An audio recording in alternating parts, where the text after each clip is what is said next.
दोस्तों minor and cofactor कैसे निकालते हैं इसको समझते हैं डिटरमिनेंट में, ठीक है। तो फर्स्ट हम माइनर कैसे निकालते हैं, तो माइनर को हम लिखते हैं एम आई जे। एम आई जे इसको लिखते हैं कैसे, आई आपका रो को रिप्रेजेंट करता है और जे आपका कॉलम को रिप्रेजेंट करता है, ठीक है।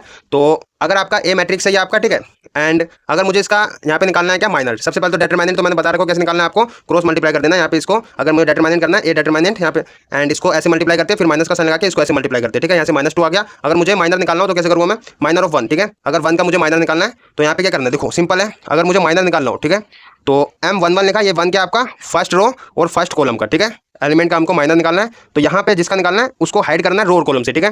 तो ये किस रो में आ रहा है, इस वाले रो में, तो इस वाले रो को हाइड कर दो, एंड इस वाले रो को हाइड कर दो, एंड इस वाले कॉलम में आ रहा है, इस वाले कॉलम को हाइड कर दो, ठीक है।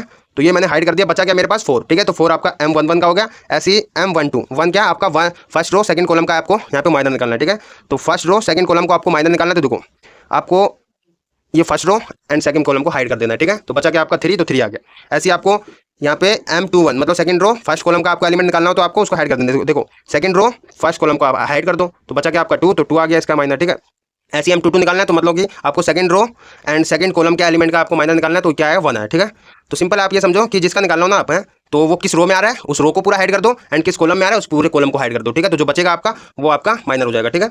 एंड कोफैक्टर अलग होता है। कोफैक्टर आपका क्या होता है, इसको हम डिनोट करते हैं CIJ से भी डिनोट कर सकते हो, या ए कैपिटल वाले से IJ, ठीक है। आई तो पता है आपको रो एंड जे आपको कॉलम को रिप्रेजेंट करता है, ठीक है। तो इफ अगर मेरा ये ए डिटरमिनेंट वाला मैट्रिक्स दे दिया, तो यहाँ पे देखो अगर मुझे इसका निकालना हो कोफैक्टर, तो देखो यहाँ पे कोफैक्टर ऑफ 1, कोफैक्टर ऑफ 1 को आप C11 भी लिख सकते हो, ठीक है। C11 मतलब कि आप first row and first column, ठीक है, के एलिमेंट का आपको कोफैक्टर निकालना है। तो यहाँ पे देखो आपको सबसे पहले तो कोफैक्टर में ध्यान रखना है यहाँ पे साइन क्या आएगा, प्लस का आएगा, माइनस का आएगा, प्लस का आएगा या माइनस का आएगा। देखो यहाँ पे तो अगर यहाँ पे 1 1 C11 का निकालना, तो इन दोनों को जोड़ोगे, ठीक है। जोड़ने पे क्या आ रहा है मेरा इवन आ रहा है, इसको जोड़ने पे आपका इवन आएगा तो प्लस का साइन आएगा, ओड आएगा, देखो इन दोनों को जोड़ोगे आप तो ओड आएगा तो आपका माइनस का आएगा, ठीक है। तो यहाँ पे देखो आपको कोफैक्टर ऑफ 1 का निकालना है, तो C11 का निकालना है आपको फर्स्ट रो फर्स्ट कॉलम मतलब एलिमेंट। तो यहाँ पे इसको हटा दो, देखो first row and first column वाले को हाइड कर दो, बचा 4, एंड आपको साइन तो पता है यहाँ पे प्लस आएगा क्योंकि इवन है, ठीक है। ऐसे आप C12 का निकाल रहे हो मतलब फर्स्ट रो सेकंड कॉलम का, तो फर्स्ट रो सेकंड कॉलम को हाइड कर दो, बचा क्या 3, तो 3 आपने लिख दिया, लेकिन यहाँ पे देखो ये ओड आ रहा है, ठीक है। ओड आएगा तो आप यहाँ पे माइनस का साइन लगाओगे, ठीक है।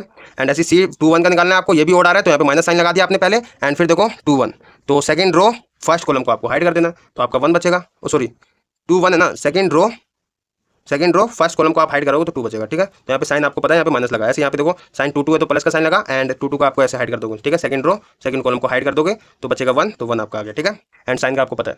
तो नेक्स्ट वीडियो में हम नेक्स्ट कॉन्सेप्ट समझेंगे।